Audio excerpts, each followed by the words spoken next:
नमस्कार, मैं दीपक कुमार मेरे YouTube चैनल स्टडी विद दीपक में आपका स्वागत करता हूं।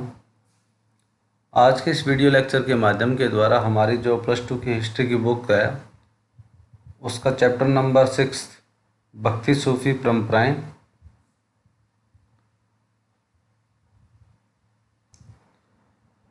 उसका ये लेक्चर नंबर 3 है। तो जैसा कि हमने लास्ट लेक्चर के अंदर डिस्कशन है वो किया था, किस तरीके से जो दक्षिण भारत के अंदर तमिल के अंदर जो अल्वार और निन्यार परंपराएं थी भक्ति आंदोलन से संबंधित, उनका डेवलपमेंट है वो किस तरीके से उनका दृष्टिकोण है वो हुआ था, जिस तरीके से जाति और स्त्रियों के संदर्भ में हो, चाहे राज्य के साथ रिलेशन के बारे में उनका देखा जा सकता है।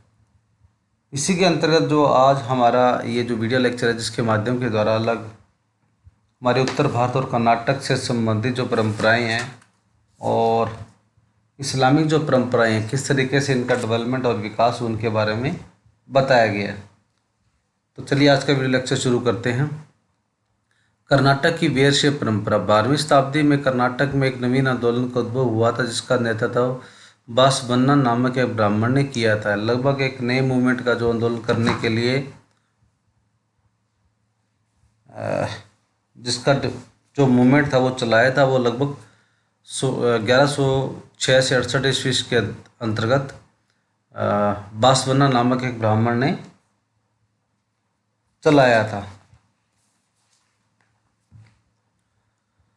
बासवन्ना कलावचूरी राजा के दरबार के मंत्री थे। इनके अनुयायी वीर शिव के वीर या लिंगायत लिंग धारण करने वाले कहलाए गए थे। यानी कि वीर से शिव से जो परंपरा थी, शिव भक्ति से परंपरा से ये जो परंपरा थी वो इसके अंतर्गत अपनाई गई थी। आज भी लिंगायत समुदाय कई क्षेत्र में महत्व है। वे शिव की आराधना लिंग के रूप में करते हैं, यानी कि शिव के जो भक्ति पूजन करने के लिए लिंग का प्रयोग है वो किया जाता है, जिनके माध्यम के द्वारा उसको साकार रूप है वो माना जाता है। इस समुदाय के पुरुष वाम संगंध पर चांदी के एक पिटारे में एक लघु लिंग को धारण वो करते हैं, जिन्हें श्रद्धा की दृष्टि से देखा जाता है, जिसमें जगम अर्थात यायावर भिक्षु शामिल है वो होते हैं। तो अलग अलग तरीके से उसको रिप्रेजेंट करने के लिए उसकी धारणा को माना जाता है, जिसके माध्यम के द्वारा जो दृष्टिकोण उनको श्रद्धा या भक्ति की भावना से उसको देखा जाता है। लिंगायतों का विश्वास है कि मृत्युपरांत भक्त शिव में लीन हो जाएंगे तथा इस संसार में पुनः नहीं लौटेंगे। यानी कि आफ्टर उनकी मृत्यु के बाद जो ये भगत है वो शिव की आराधना में चले जाएंगे और वापस इस संसार में, इस मोहमाया में नहीं लौटेंगे। धर्मशास्त्र में बताए गए श्राद्ध संस्कार का वे पालन नहीं करते और अपने पैतृक मित्रों को विधि पूर्वक दफनाते थे। तो उनकी मृत्यु के बाद श्राद्ध संस्कार का पालन है वो नहीं किया जाता था और उनको विधि पूर्वक दफनाने का कार्य वो किया जाता था। लिंगायतों ने जाति की अवधारणा और कुछ समुदायों के दूषित होने की ब्राह्मण अवधारणा का विरोध किया। पुनर्जन्म के सिद्धांत पर भी उन्हें प्रश्नवाचक चिन्ह वो लगाया। तो ये जो उनकी जो अन्य समुदायों के प्रति या अन्य दृष्टिकोण के बारे में देखा जाता है तो वो उन्होंने ब्राह्मणी अवधारणा का जो पूरी तरह से विरोध है वो लिंगायतों ने किया और पुनर्जन्म के सिद्धांत पर उन्होंने किसी भी तरीकों से मानने के लिए इनकार वो कर दिया। इन सब कारणों से ब्राह्मणीय सामाजिक व्यवस्था में जिन समुदायों का गौण स्थान मिला था वे लिंगायतों के अनुयायी है वो हो गए थे। यानी कि मुख्य रूप से उनको जो परंपरा जो चलाई गई थी वो सभी उसी अनुयायी के अंतर्गत, लिंगायतों के अंतर्गत उसका पालन है वो करते थे। धर्मशास्त्रों में जिन आचारों को स्वीकार किया जाता था जैसे वयस्क विवाह और विधवा पुनर्विवाह, लिंगायतों ने उन्हें मान्यता प्रदान की। इन सभी को वयस्क विवाह और विधवा पुनर्विवाह लिंगायतों का प्रमुख है वो धारणा मानी गई थी, जिनके माध्यम के द्वारा इस परंपरा का निर्वाह है वो किया जाता था। वीरशैव परंपरा की व्युत्पत्ति ने उन वचनों में से जो कन्नड़ भाषा में उन स्त्री पुरुषों द्वारा रचे गए थे तो आंदोलन में शामिल हो गए थे। अन्य सभी व्यक्तियों के द्वारा जो कन्नड़ भाषा मुख्य रूप से बोलने वाले व्यक्ति या पर्सन थे उन सभी के द्वारा इस आंदोलन में शामिल है वो किया गया था। आगे है कि उत्तर भारत में धार्मिक तूफान। अब उत्तर भारत में जब भक्ति आंदोलन की परंपराओं के बारे में बताया गया है इस काल में उत्तर भारत में विष्णु तथा शिव जैसे देवताओं की उपासना मंदिरों में की जाती थी, जिन्हें शासकों की सहायता से निर्मित किया जाता था। तो मुख्य तौर पर इस समय काल के अंतर्गत उत्तर भारत के अंदर जो शिव और उसके विष्णु के अवतारों की उपासना या मंदिरों का निर्माण करने के लिए राजा के द्वारा सहायता वो दी जाती थी, और राजा के द्वारा मंदिरों का निर्माण है वो करवाया जाता था। किंतु इतिहासकारों को अलवार और नैनार संतों की रचनाओं जैसे कोई ग्रंथ 14वीं शताब्दी कर उत्तर भारत से प्राप्त नहीं हुआ। इस भिन्नता की वजह हो सकती थी। तो उत्तर भारत में इस परंपरा से संबंधित किसी भी धार्मिक ग्रंथ या उल्लेख का वर्णन है वो मुख्य तौर पर लिखित में अलवार और नैनार संतों की रचनाओं जैसा कोई ग्रंथ है वो नहीं पाया जाता, जिसके माध्यम के द्वारा कुछ अलग अलग जो भिन्नताएं थी इस समय काल के दौरान ऐतिहासिक संदर्भ में उत्तर भारत के अंदर है वो अलग अलग रीतियाँ वो अपनाई जाती रही होगी। कुछ इतिहासकारों का मत है कि उत्तर भारत में यह वह काल था जिसमें अनेक राजपूत राज्यों का उदय वो हुआ। इन सभी राज्यों में ब्राह्मण्य का महत्वपूर्ण स्थान था। वे ऐहिक तथा अनुष्ठानिक दोनों ही कार्य करते थे। उनकी इस प्रभुता को सीधी चुनौती देने का प्रयास शायद ही किसी ने किया था। तो इस इतिहासकारों के संदर्भ में इसके बारे में कुछ वर्णन है वो बताया गया, जिसके माध्यम के द्वारा अन्य अन्य उत्तर भारत के अंदर अलग राज्यों के अंदर राजपूत का उदय हुआ था, और इन सभी राज्यों के अंदर जो ब्राह्मणों का स्थान था वो महत्वपूर्ण स्थान है वो माना गया था, जिसमें सभी ऐतिहासिक और अनुष्ठानिक कार्य इन ब्राह्मणों और रीति रिवाजों के अनुसार है वो किए जाते थे। और सीधे तौर पर अगर ये देखा जाता है तो प्रभुत्व शक्ति को शाश्वत उन्होंने माना था, और इसी के अंतर्गत इस प्रभु सत्ता को किसी ने भी चुनौती देने की कोशिश है वो नहीं की थी। इसी से वे धार्मिक नेता जो रूढ़िवादी ब्राह्मणी ढांचे से बाहर थे उनके प्रभाव से विस्तार हो रहा था। ऐसे नेताओं में नाथ जोगी सिद्ध शामिल थे, यानी कि इस प्रणाली के अंतर्गत जो नाथ जोगी अन्य सिद्धि विनायक के द्वारा या व्यक्ति पर्सनों के द्वारा उसका जो विस्तार है वो किया जा रहा था। उनमें से बहुत से लोग शिल्पी समुदाय के थे, जिनमें जुलाहे शामिल थे। संयोजित दस्तकारी उत्पादन के विकास के लिए उनका महत्व बढ़ रहा था। तो अलग अलग समुदाय के लोगों का जो प्रचलन था उत्तर भारत के अंदर, जिसमें शिल्पी दस्तकारी सभी का इस कार्य के अंतर्गत जो विश्लेषण और उसका प्रभुत्व था वो धीरे धीरे इसके अंदर विश्वास है वो बढ़ रहा था। नगरीय केंद्रों के विस्तार तथा मध्य तथा पश्चिमी एशिया के साथ व्यापार के प्रसार के साथ ही इन दस्तकारों की वस्तुओं की मांग है वो बढ़ रही थी। तो धीरे धीरे प्रोडक्शन का कार्य करने के अलावा इन चीज़ों का विस्तार है वो समय के साथ साथ इसकी मांग है वो बढ़ रही थी।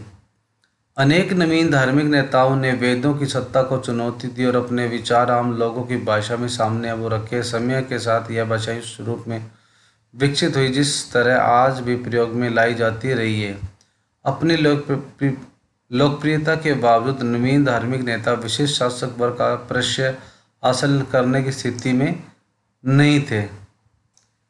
इसी के संदर्भ में अन्य विशेष धार्मिक नेताओं के द्वारा जो वेदों की सत्ता की जो चुनौती है वो उनके द्वारा पेश है वो की गई, जिनके माध्यम के द्वारा जो चीज़ें वर्णन किया गया उन्होंने इस बात से मानने के इनकार है वो कर दिया।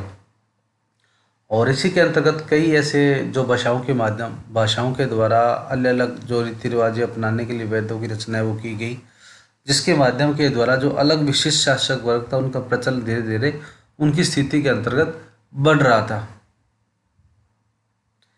इस स्थिति में एक नवीन तत्व भारत में तुर्कों का आगमन था, जिसकी पराकाष्ठा दिल्ली सल्तनत की स्थापना में हुई थी। तो इसी के माध्यम के द्वारा जो तुर्कों का जो आगमन था वो दिल्ली दरबार के अंतर्गत लगभग 13वीं शताब्दी के अंतर्गत इनकी स्थापना वो हुई थी, जिसके माध्यम के द्वारा सूफी या मुस्लिम समुदाय की नींव है वो पड़ी थी। सल्तनत की स्थापना से राजपूत राज्यों का और उनसे जुड़े ब्राह्मणों का प्रभाव हुआ। इन परिवर्तनों का प्रभाव संस्कृति और धर्म पर भी पड़ा था। सूफियों का आगमन इन परिवर्तनों का एक महत्वपूर्ण है वो अंग था, यानी कि जिस तरीके से ये प्रचलन धीरे धीरे बढ़ता चला जा रहा था हिंदू रीति रिवाज के अंतर्गत, उसी के माध्यम के द्वारा इसकी संस्कृति और समाज और धर्म के ऊपर प्रभाव है वो सबसे अधिक देखा जा सकता है, जिसके माध्यम के द्वारा 13वीं शताब्दी के बाद हिंदू धर्म के अंदर सूफी या मुस्लिम समुदाय का आगमन है वो मुख्य रूप से हो गया था। आगे है कि जो इस्लामी परंपराएं थी वो किस तरीके से डेवलपमेंट है वो हो पाई थी। जिस तरह उपमहाद्वीप के विभिन्न क्षेत्र एक दूसरे से पृथक नहीं थे, उसी शांति समुद्र और पहाड़ों से परे के क्षेत्र में भी संपर्क शताब्दी से बना रहा था। प्रथम सहस्त्राब्दी में अरब से व्यापारी समुद्र के रास्ते पश्चिम भारत के बंदरगाहों तक भारत में आए थे। यानी कि भारत में आने के लिए प्रमुख रूप से उन्होंने कौन सा रास्ता अपनाया था? वो बंदरगाहों के माध्यम के द्वारा भारत के रास्ते में या व्यापारिक रास्ते के माध्यम के द्वारा भारत में प्रवेश उन्होंने किया था। इस समय मध्य एशिया से लोग देश के उत्तर पश्चिमी प्रांतों में आकर बस गए थे। 7वीं शताब्दी के इस्लाम के उदय के बाद ये क्षेत्र उस संसार का हिस्सा बन गए जिसे अक्सर इस्लामी विश्व है वो कहा गया था। तो उनको आने का मुख्य कारण व्यापारिक समुद्र के रास्ते से व्यापारिक द्वारा ही ये भारत में प्रवेश है वो हुए थे, और उनके माध्यम के द्वारा लगभग 7वीं शताब्दी के आसपास इस्लामिक जो इस्लाम धर्म है, मुस्लिम समुदाय, उनकी स्थापना थी भारत के अंदर। इनका जो डेवलपमेंट है पहले से ही विस्तारित रूप से थोड़ा थोड़ा विस्तार है वो होना शुरू हो गया था। शासकों और शासकों के धार्मिक विश्वास, इन संपर्कों को समझने की एक दूरी यह है कि विशेष शासक वर्ग के धर्म की दृष्टि है वो डाली जाए। 711 ईस्वी में मोहम्मद बिन कासिम नाम के एक अरब सेनापति ने सिंध पर विजित कर लिया था और उसे खलीफा के क्षेत्र में शामिल है वो कर लिया गया था। तो लगभग मुस्लिम समुदायों से संबंधित जो मोहम्मद बिन तुगलक नाम का एक व्यापारी था, उसकी प्रमुख रूप से महत्वाकांक्षा के द्वारा ही खलीफा का जो आंदोलन था वो मुख्य तौर पर 711 ईस्वी के अंदर आसपास डेवलपमेंट होना वो शुरू हो गया था। बाद में तुर्क और अफगानों ने दिल्ली सल्तनत की नींव है वो रखी थी। समय के साथ दक्षिण और अन्य भारत में सल्तनत की नींव का प्रसार है वो किया था। लगभग 13वीं शताब्दी के आसपास तुर्क और अफगानी नेता भारत के अंदर दिल्ली सल्तनत के बाद इन्होंने दिल्ली सल्तनत के अंदर मुगल साम्राज्य से की अपनी नींव है वो रख दी थी, और इसके बाद दक्षिण भारत के अंदर काफ़ी साम्राज्य या राज्यों के अंदर ने सीमा विस्तार है वो किया था। बहुत से क्षेत्रों में इस्लाम शासकों का स्वीकृत धर्म था। यह स्थिति 16वीं शताब्दी में मुगल सल्तनत की स्थापना के साथ बरकरार रही। 18वीं शताब्दी में जो क्षेत्रीय राज्य उभर कर आए उनमें से कई राज्यों के शासक भी इस्लाम धर्म को मानने वाले थे। तो इस्लाम शासकों का जो ये धर्म था वो मुस्लिम समुदाय का इस्लाम था, और इनकी लगभग मुगल सल्तनत की स्थापना के साथ ही ये जो स्थिति थी वो बरकरार रही थी। और इसके अंतर्गत 18वीं शताब्दी के आसपास भारत के अन्य राज्यों के अंदर लगभग जो राज्य के शासन करने वाले शासक थे उन सभी ने इस्लाम धर्म को स्वीकार कर लिया था। सैद्धांतिक रूप से मुसलमानों शासकों को उल्मा के मार्गदर्शन पर चलना होता था। उल्मा से यह अपेक्षा की जाती थी वे शासक में शरिया की अमल सुनिश्चित करवाएंगे, किंतु उपमहाद्वीप में स्थिति जटिल थी, जबकि बड़ी जनसंख्या इस्लाम को धर्म के मानने वाले की नहीं थी।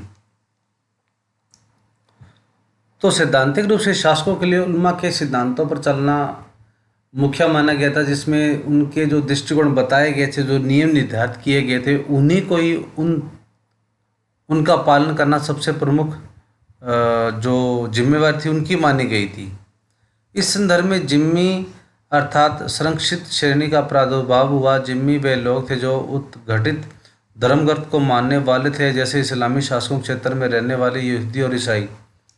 यानी कि जो जिम्मी वर्ग के लोग थे वो लगभग जो धर्म ग्रंथों से संबंधित या कट्टर शैली से, इस्लामिक शैली से संबंधित है वो माने जा सकते हैं, जैसे यहूदी और ईसाई के मामले में हम देख सकते हैं। ये लोग जजिया नामक कर चुकाकर मुसलमानों के शासकों द्वारा संरक्षित दिए जाने के अधिकारी हो जाते थे।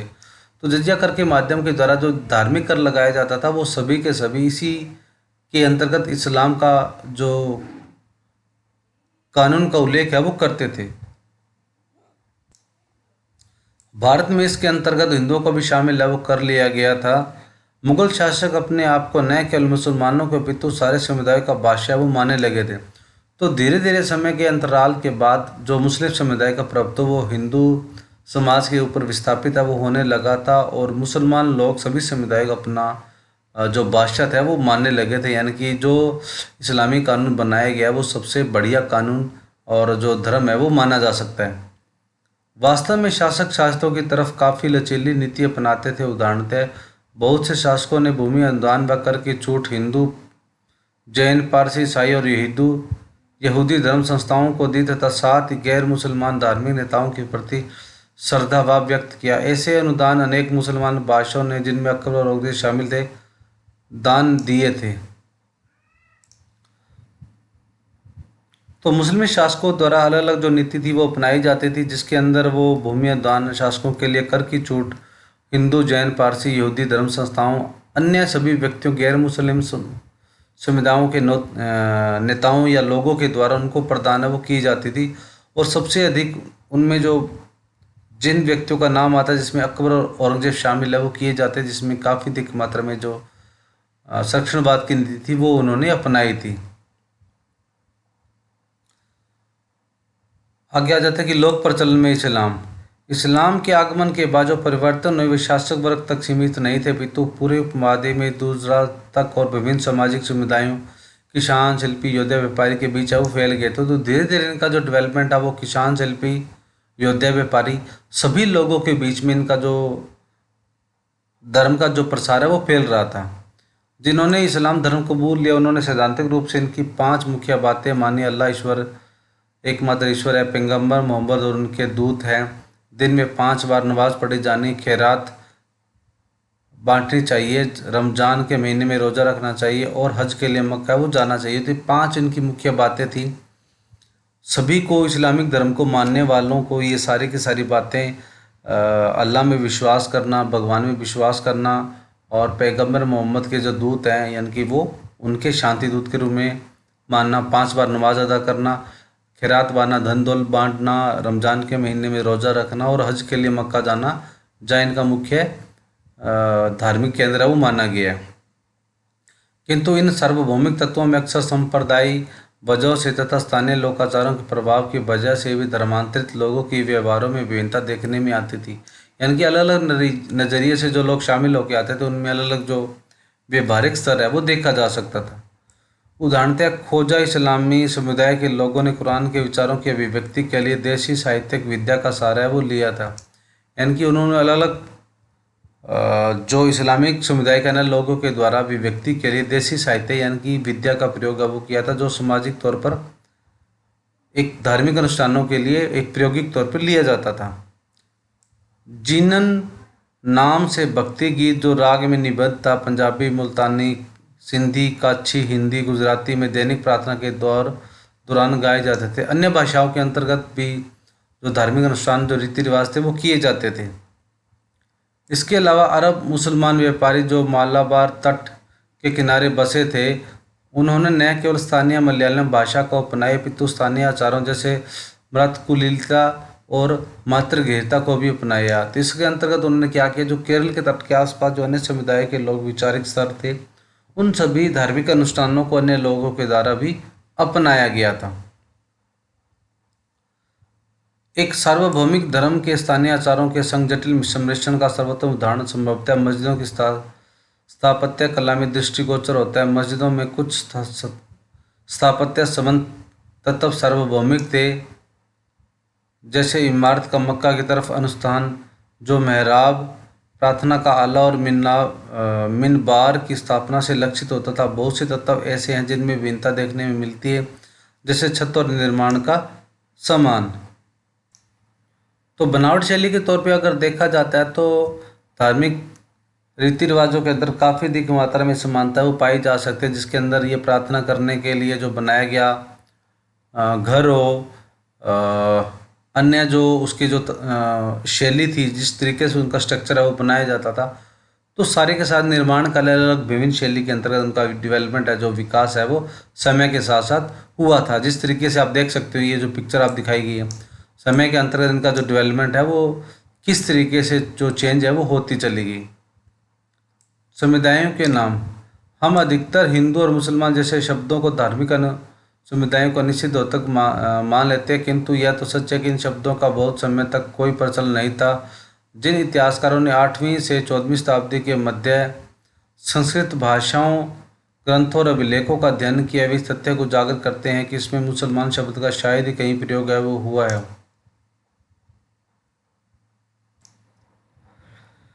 जिस तरीके से हिंदू और मुस्लिम समाजों और इतिहासकारों के बारे में इसका जो प्रचलन और धार्मिक ग्रंथों में प्रयोग है वो किया जाता है, उनके माध्यम के द्वारा हम ये जान सकते हैं कि इन सभी का जो वर्णन है वो काफ़ी अधिक मात्रा में कहीं ना कहीं वर्णन, इसका उल्लेख है वो नहीं किया गया। लगभग 14वीं शताब्दी के मध्य तक संस्कृत और अन्य भाषाओं के द्वारा अभिलेखों के द्वारा ये बात उजागर होती है कि कहीं भी मुसलमान शब्द का प्रचलन उससे पहले प्रयोग में नहीं लिया जाता था। इसके विपरीत लोगों का वर्गीकरण उनके जन्म स्थान के आधार पर किया जाता था। इस तरह की तुर्की मुसलमानों को तुर्श कहा जाता था, तो वर्गीकरण के अलावा उनको अलग अलग रूपों में माना जाता था और मुसलमानों को तुर्श कहा जाता था।